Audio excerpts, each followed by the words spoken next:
Oh, I do see a little congressman action.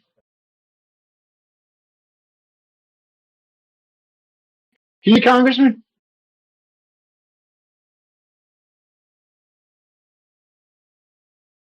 His staff is asking what happens now. That is a great question. Because you all know we kind of make it up as we go here at Ask the Full.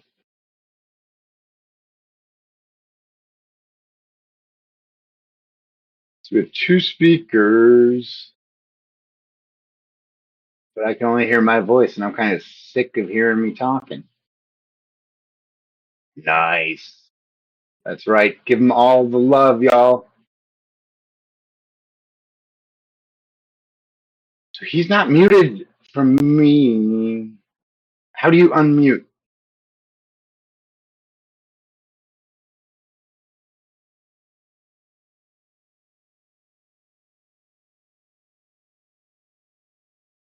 He should be able to speak.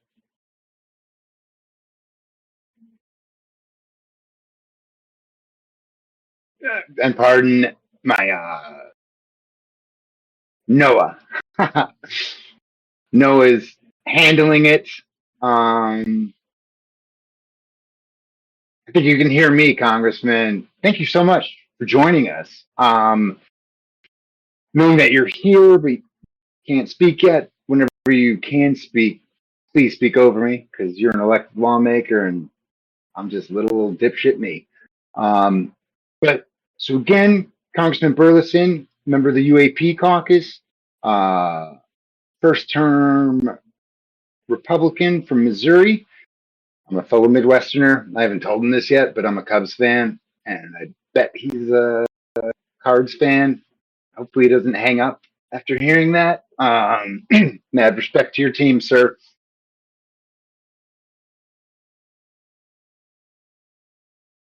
But so I'll keep talking because he's not here. But Burleson has shown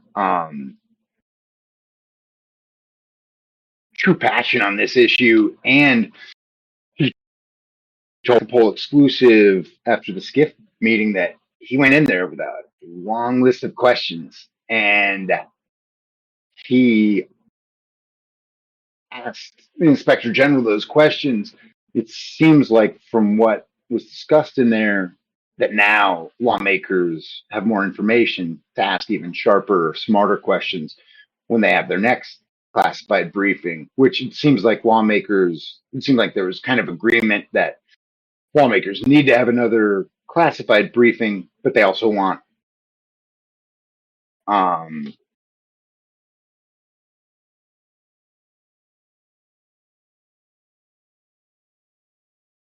unusual joint activity detected.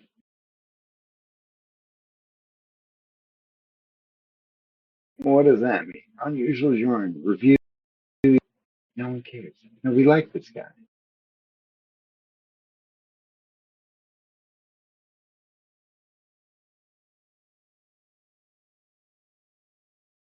And we upped our limits, so it's not the limits that would be the problem. We actually dropped money.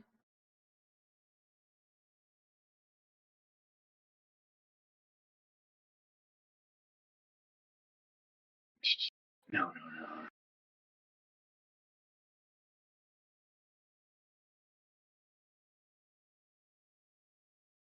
no.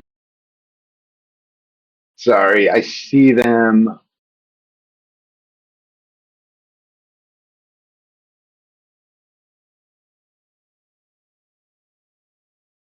I just marked something as resolved. Hopefully that wasn't Mike Turner. All right, I hear that he is set up and getting in the chair. Drum roll. I used to cover music, but I am not a musician. Cool. Reading the link out. So that might mean he's about to start talking because I am sick of hearing myself.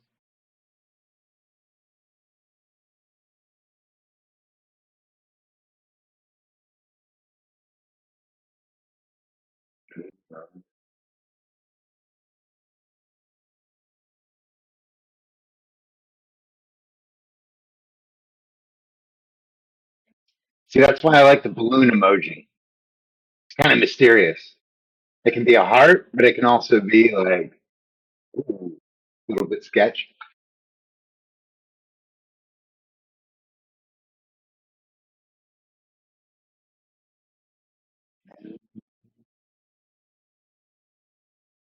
Saw movement.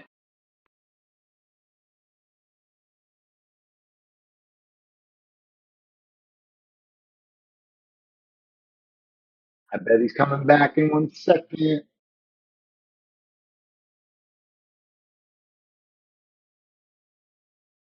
Cool. He's trying to join again.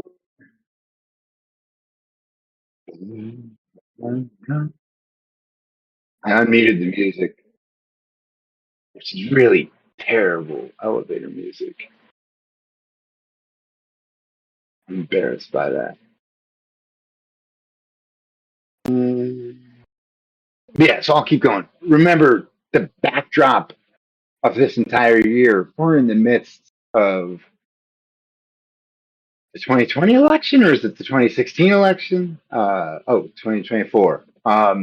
So that's gonna suck all of the oxygen out of Washington. The interesting thing that I'm kind of watching for, because UAPs have remained a nonpartisan issue, I'm curious whether an issue like this, broad bipartisan support, whether something like this can rise to the surface, because every other issue both parties care about is going to be killed by the other party. It's where election years have a funny way with people. Um, and so we'll see. But it definitely seems like the UAP caucus and their new allies. Like, I didn't know much about that Congressman Mike Wall. So actually, I had no idea who he was when I was interviewing him. I just saw his pin and knew he was a member, and I was like, "All right, I'm gonna like figure this out later." So that's where at the end I was like, "Hey, can you remind me your district?" You said sixth district. Once he said that, he looked at every member of the oversight committee and was like, "All right, which one of you is from the sixth district?" And I'm like, "Well, that's not you. Oh, that's you." Um, but he's fascinating because he's on the intelligence committee, ask armed services committee. Um,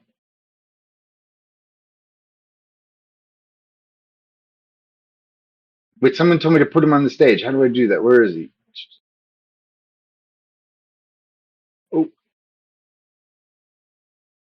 here it is. I just had him.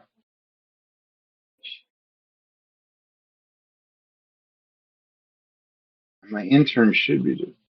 He just disappeared.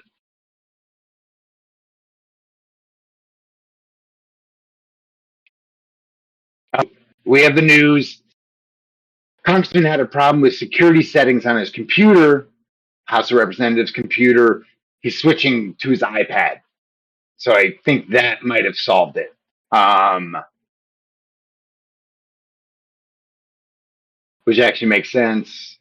And actually, that's one of my curiosities. I'm like, wait, if the SCIF inside the Capitol, lawmakers have to leave their devices outside of it, is the assumption that like they're hackable, me and others walking around the Capitol, that our devices have already been hacked by Russia, China, North Korea, and everyone.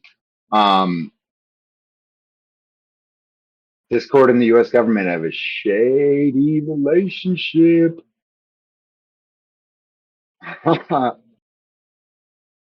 Where'd you go, Mr. Burris?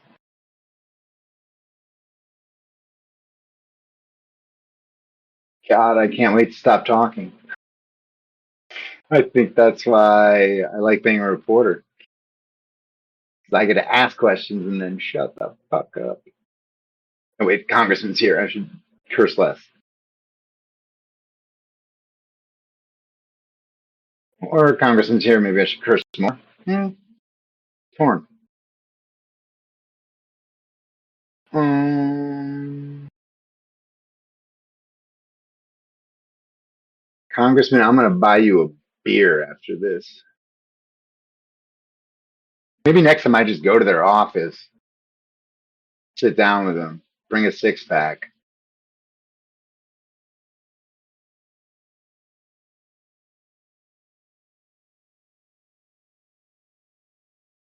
I see the drunk in the audience likes that one.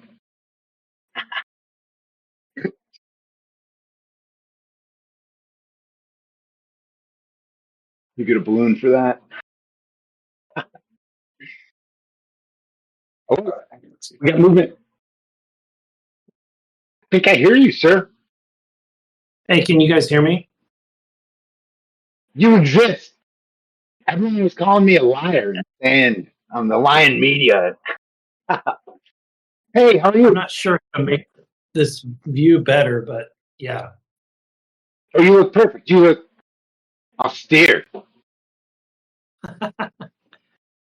How'd the vote go? Did you vote to keep the government's lights on, or? No, hell no. I know, right? I Why'd you oppose shut it? it down. Yeah, I oppose it because I'm sick of funding this. I'm not going to continue to add more debt to the national debt. I'm not going to continue to support a lot of the policies of this administration, particularly the border. Um, the fact that we fail to get a win on this is pathetic. And you guys are kicking the can. I mean, we're going to be in this exact same spot in a couple months. But this is your Washington, folks. If you don't like it, vote the bums out. Exactly. Yeah, I'd say vote them out. Pay attention to our voting records. Pay attention because there's a lot of people up here that are part of the swamp. I mean, they're bought in. So it's right? I'm a freshman. I'm up here, been up here for 1 year, and I am wholly uninspired by the leadership of this place and by any appetite to actually do anything important or fix anything. You said swamp, and this is a UAP conversation. So were you surprised to see Chair Mike Turner inside the SCIF? I didn't see him come in. That's what I was curious of.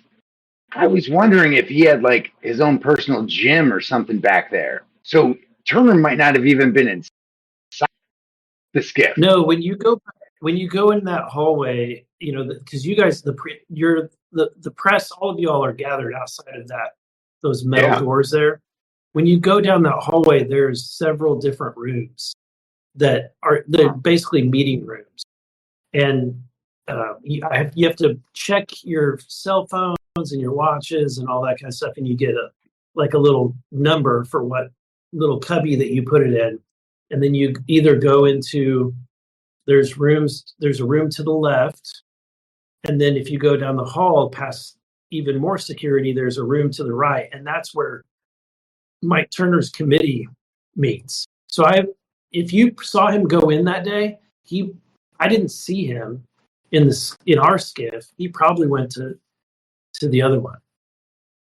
Well, you just broke news here, because I mean, we have to ask and see if other people saw him, because it sounds like there could have been people in that SCIF who maybe you missed or could have come in. And I assumed, this is why you don't assume as a reporter, I assumed him walking out of there that he was in that SCIF with you all, but it sounds like not so much. He might have walked into the back of the room when I wasn't looking, but he certainly, I don't remember him asking a question. I was there the entire time. Is there any way, there's not a two-way mirror in that room? Kind of joke. No, there's kind not. Well, that's curious, because I was really surprised that he was there. I'm surprised to learn he likely wasn't. I have a feeling he probably lives in that area. He probably because being the Intel chairman, he probably is there all the time. Yeah. And that makes so much sense why he would be there, but not inside. Well, we just broke news with first question. Have you had time? I know the government shutdown was looming and hanging over you all. Have you had time to talk to other UAP caucus members since then? Any game plan going forward? I think Moskowitz and I had a conversation on the floor afterwards, and I think both of us came to the same conclusion that while others were extremely frustrated and some of them walked out early in the meeting and because out of Yeah. frustration, the I think Moskowitz and I stayed for quite some time. And I think that there was information to be gathered by reading between the lines, if you will, or Yeah. you know, seeing what's not being colored in. You can figure some stuff out, and I think we got a lot of leads of where to go next. And we got that, as the reporters outside there, the first two to leave were Congressman Raja or Congressman Chris Morthy, and Luna, and they were like, oh, this is, but then the person who came out next after them was like, oh, it opened the door a little. And then each person that came out a little bit later was like, well, not perfect, got more actionable stuff. Do you feel like a second public UAP hearing is a done deal for this Congress? Do you think it'll happen? I don't know. We got a lot of the year left, so I would like to see one. But what I would say is we're not probably ready for one because we need to get our next steps. And was my request prior to this meeting. Actually, it's been my request before even Grusch came in a public hearing. I requested that we have him in a SCIF before we had the public hearing back in the summer because I just from the conversations I knew he was not going to be able to tell us the whole story in the public setting. So I wanted it booked ahead of time. But my goal was to find out in the SCIF the things that he's not going to be able to tell us in the public hearing, so that we can ask the right questions, if that makes sense, in the public hearing. No, right. Especially because half of his testimony was, hey guys, I can only talk about this with you in a classified setting. Right. Exactly. So then that was the oversight committee. Do you know if it was Comer and his people who pooed that, or how was that? No, that request? I think Comer's people are trying to be very helpful. I think his staff have been.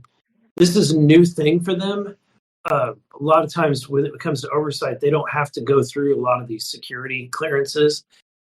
But one of the things about this in particular is that we have to get approval from multiple committee chairs and ranking members. So in order to get Grusch into that hearing and us be able to be allowed to have a briefing in a SCIF, we would have to, the oversight committee staff has to go and pursue permission from Mike Turner and the ranking member of Intel and also the House Armed Services Committee chair and their ranking member.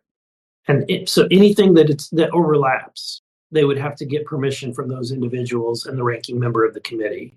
So the chair and the ranking member before they come in, before he's allowed to come in and present a SCIF, which you can tell that the oversight committee, that's something new to them, and it seems like a daunting task. But my ask of them was, hey, look, the only way we're going to get information is if you ask. And so let's try to get this. And I said, if we get turned down by one of these ranking members or by one of the chairmen, then at least we know. And there's at least somebody that we can point to and say, you're not finding out because this person won't approve of that. And let the public, let your listeners and everybody on this channel, let them have it. Well, and that's where, and it seems like now I jumped to conclusions, but that's where it was interesting seeing Turner walk out of there. Because what Congressman Jim Himes has told me, and I've known him for about 2 decades, I've covered Congress longer than he's been in there. He was like, no, me and Turner have never talked UAPs. And that was throughout the fall and early winter when the NDAA stuff was going on. And so that's super interesting. Do you, going forward, if Comer and them are, or where do you feel the clog is? Armed Services, HASC, or HIPSCI, House Permanent I don't Intel? I don't know yet. Until they turn us down, I don't know that I can point to any one particular group that's the clog. But I would say that what's making this process slow is the bureaucracy itself. The mere fact that we have to go and say "Mother, may I" to all of these committee chairs and ranking members is clogging it, is making it difficult. And and honestly, I didn't know even that we would have to do that until we got to this point. If you'd asked me what do we need to do a year ago as a freshman member, I would have had no clue how we would go about the process of getting somebody into a SCIF. And so we're kind of feeling this out as we go. Those members like myself that are on the committee who are trying to pursue this, we're trying to just go one step at a time in the process, and sometimes you find out from one step to the next what you have to do. Have you ever talked with Congressman Andre Carson about this? No. Good, because he was the one who chaired the first hearing in 50 years that happened in 2022, and he's on the Intelligence Committee. And every time I bring the issue up to him, he used to be a part of Homeland Security in Indianapolis, where he's from, and he's wise. He's always feeling me out for information. But last time I talked to him, he was like, hey, these people talking about the Select UAP Committee, do they have a ranking member in mind? Because he was kind of like, I would like to do it. But because he's on Intel, he might be your guy's ally in this. Yeah, and Waltz as well. He's on Intel, I believe, yep. and House Armed Services. He's on both. Yep. So he's a good ally. He is a good ally, and he was very helpful in the SCIF meeting. Well, because that's been my sense from Turner and Himes. At least from Himes, he's dismissive. He's just like, no, it's a non-issue. But that's where he's got so much respect for Carson, who's just right in back of him, seniority-wise. Yeah, and in the next I'll say, for example, one of the things that when we're in that meeting, that hearing was with the Office of Inspector General for the Intel. We have already had the meeting with the Office of Inspector General for DoD, and what you kind of tend to get from all of these agencies is the like, you need to go this way, point to the other guy, and yet that's a very frustrating answer to get, because when you have someone from one department saying, I'm not the one to ask, you need to ask this person, and that person points back to the very person you just talked to, it's very frustrating. Wove secrecy into the bureaucracy. Yeah, or lack of knowledge, and I hate to use the term ignorance, but I would say ignorance is accurate way of saying that maybe both of them are ignorant about the subject and don't even know who to ask. My last question before I give it to listeners, is that your feeling now that you've been in Congress, that it's more than a big conspiracy, or the other way around, or both? So I think that there's something that's being covered up. I think that the one thing that I can say that keeps me interested in this topic is that, and I'm a believer in the American experience. experiment. I'm a believer that political power is derived from the people, and that the people elect this government to secure their political power and their political speech and our political, all of our freedoms, not to but it's like, in my opinion, we're the stewards, just like your bank is the stewards of your monetary dollars. It doesn't mean that those dollars, when you deposit them in the bank, that they belong to the bank. They belong to you. It's just the bank's responsibility to be a steward of it.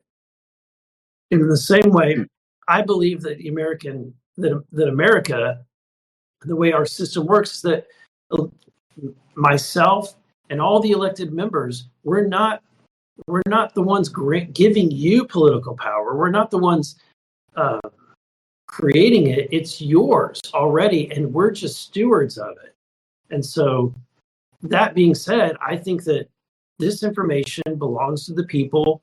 The money that your taxpayer dollars are spending are your taxpayer dollars, and I think that you're at least the person that you elect to represent you should know what's happening with that information. And the one thing that I can say with certainty is that, based on my experience, that I think that there is some legitimacy to David Grusch's claim that information is being withheld from Congress that should be released to Congress. I think that his claim that that information is being overly compartmentalized is clear on its face, and I think that his claim that that there's a culture of reprisal or a culture of fear and intimidation, I think that just based on his story alone, his personal story alone, it demonstrates that there's some validity to that.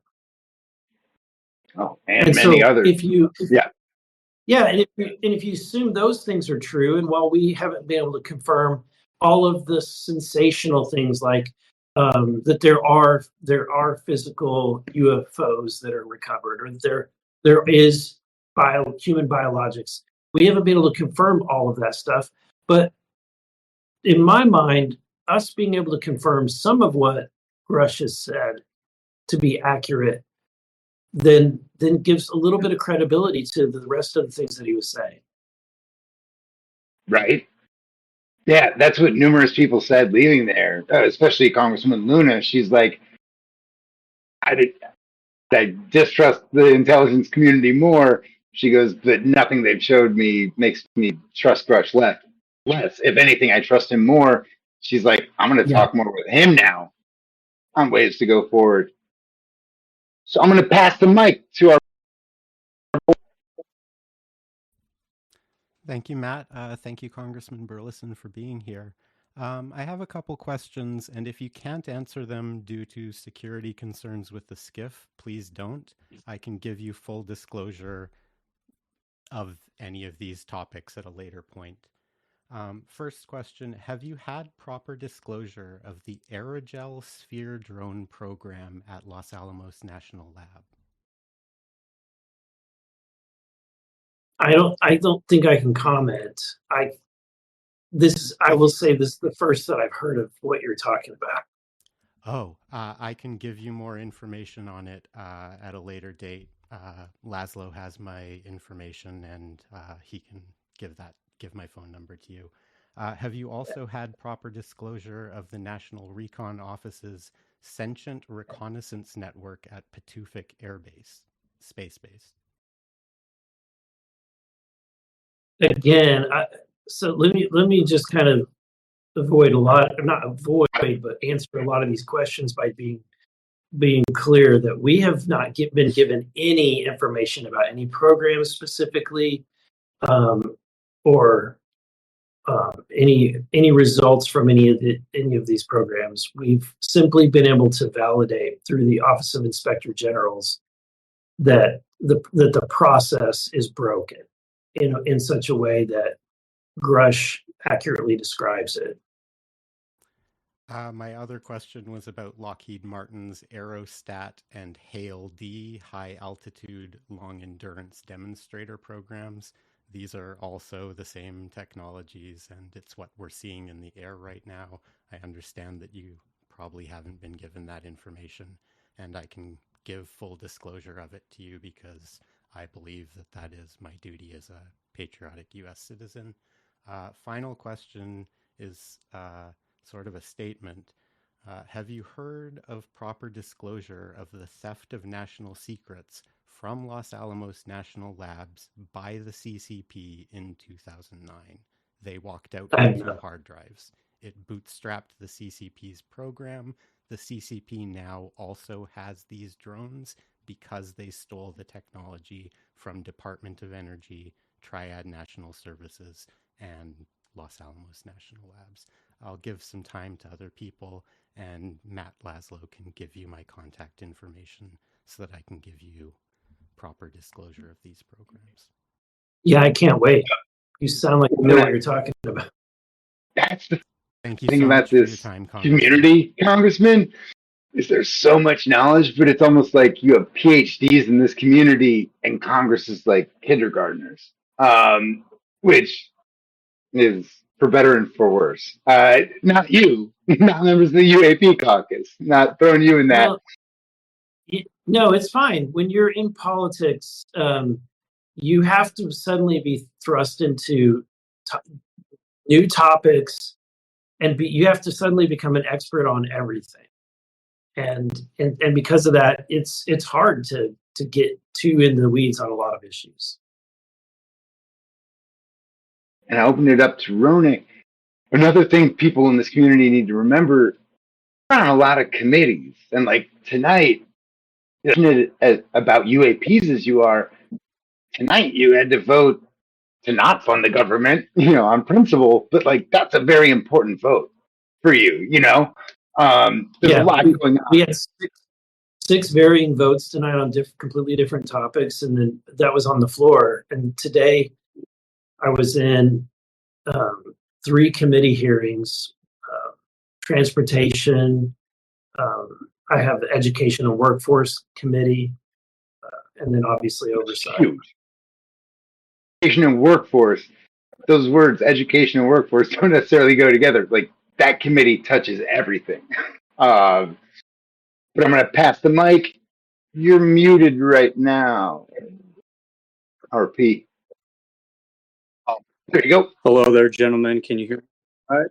Yeah. Right on. Mr. Burlison and Matt, thank you so much for this opportunity. And Mr. Burlison, I appreciate your efforts to seek more transparency on this subject. My question to you is sort of a 2-parter.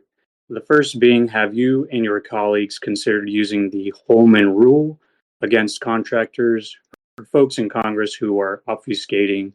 And 2, have you considered drafting legislation to immediately declassify UAP footage, such as the longer version of the gimbal video that exists, as mentioned by former Navy pilot Ryan Graves? Yes to both. I'm a big proponent of using the Holman Rule.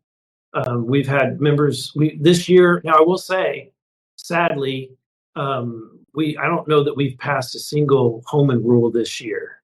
They generally fail on their votes because you see a uniparty that will defend people that are employed within the government, and so. But it doesn't mean that we're not trying. So I think there's nothing like sending a shot across the bow than to use the Holman Rule on someone who's refusing to cooperate with you. And then your other question. I hear you. Yes. Thank you so much for your response. Yeah, and to your other question, I want to take the language that Schumer drafted and then also work with the language that Tim Burchett had drafted, because both Burchett's language was very limited to just the Department of Defense, but it had a more aggressive timeline. The Schumer language had a broad brush. There were several departments that were brought in that would have had to have disclosures, Now, the process that he was using, I'm not sure I agree with as being the most ideal process, because he was imitating the JFK disclosure process, and there's a committee of people that get the information and they decide what can be released to the public. Well, guess what? It's 2024 and we still don't know what happened with the JFK assassination, and so I'm not. What are you talking about? We know it was Ted Cruz's dad. Trump settled that. Sorry. Next question. Sorry, I'm a jackass, sir. It's okay. Hello. Hello, Mr. Burlison. First of all, thank you for your work on the subject. Now that many people abroad are following with great attention what is happening in the United States. I would like to ask you a simple question. What was the most surprising problem you encountered when you started asking questions about UAP? Probably, what was the most surprising question that I had? A problem that you encountered. Problem. The biggest hurdle. I would say just getting the witness David Grusch into a SCIF. I would say that's probably the most. It's crazy that we could have him in a public hearing, but to get him back into a SCIF seems insurmountable. Thank you. That's wild. And especially learning tonight that you were asking before the hearing, which makes so much sense. And yet, Yep. All right. Next. You got the mic. Evo Sapien, it Three. looks like. Or mute your Three. mic. Okay. Hey, sorry about that. Okay. Yeah, so my question is that I know guys like Jeremy Corbell, they've said things that like the Inspector General, or there's been other witnesses that have gone to the ICIG, some first-hand witnesses, I suppose some second-hand witnesses as well. I was wondering if you could speak to that or if you know anything about that, because we haven't heard anything like official about that topic. I don't know that I can speak to that. Okay. Thank you very much. That's my favorite response from lawmakers. Sometimes you ask like an Adam Schiff a question and he's got an answer for everything, but sometimes y'all don't know, and I love that.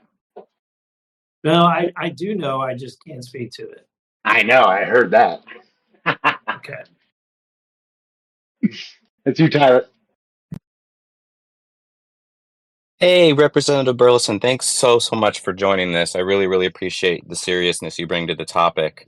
I was wondering, sort of reading in between the lines from everything you've heard, what is your personal opinion on how religion in general is related to the phenomenon? I've been reading a lot of Jacques Vallée, and he has a lot of theories. I don't know if you've read or heard about him. But if the spiritual dimension is maybe this other dimension where the NHI exists, what do you think they're trying to teach us or tell us through, religions or spiritual experiences, or just these interactions that we have with them throughout history, right? Whether it's anciently, you have fairies and gnomes, and then it kind of changes into angels and then these airships, and then we get into, the flying saucers, and now we get these cubes, and they're just kind of generational. I just wonder, what do you think they're trying to teach us, if anything, if you know, just your opinion, really? So Your colleague MTG. I'm sorry, what? I was just saying, your colleague MTG told me as much.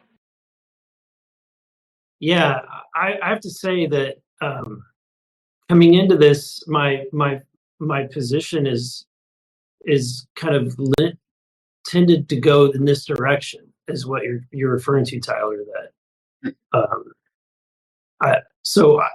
but what's ironic is that I get a lot of pushback from the evangelical community who believe that they'll just dismiss this on its face and say angels. They want to define angels. Which, okay, let's think this through. What what if you actually read the passages that are in the Bible, that when people encounter these creatures, they're just the word angel just means it's a messenger from God, meaning it could be any species of anything. In fact, there are times in the Bible where humans are considered angels because they're delivering a message from God.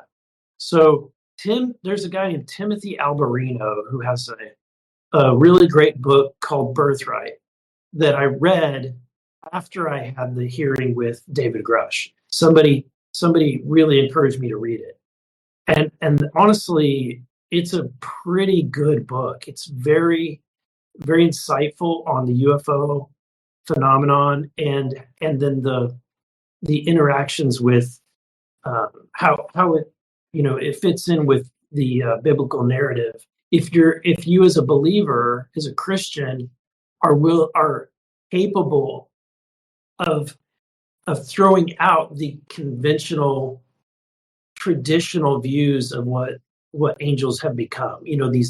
These beautiful people with white wings and halos and all that stuff. That does not exist in the Bible. There's nowhere in the Bible where it describes angels that way. And so they are often described as like these very hard to understand looking creatures. And the Bible is very specific about, in one passage, about a metallic disc that they're standing on, and then a wheel within a wheel. I mean, can you imagine a person who's living in, who's living 1,000 years BC, being able to understand, seeing what a UFO might be, while they might be so. It's caused me to kind of be open to this as a concept that if we've been visited throughout history, some people who have been visited are going to describe it as something that seems supernatural, that seems spiritual, and I'm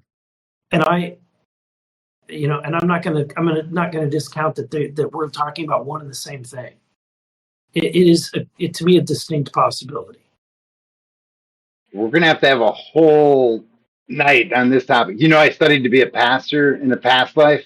I've given sermons in MTG's district, and I studied philosophy grad. So I'm all about that conversation. But for now, we're passing the mic to Joe.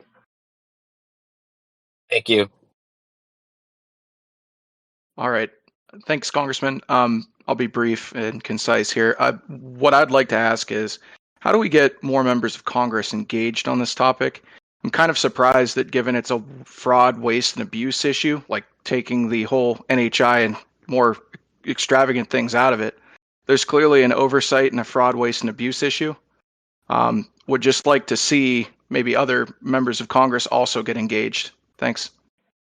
Yeah, that's a good question. I don't know why. I think that there's this tendency to belittle this and kind of smirk about it or sneer about it.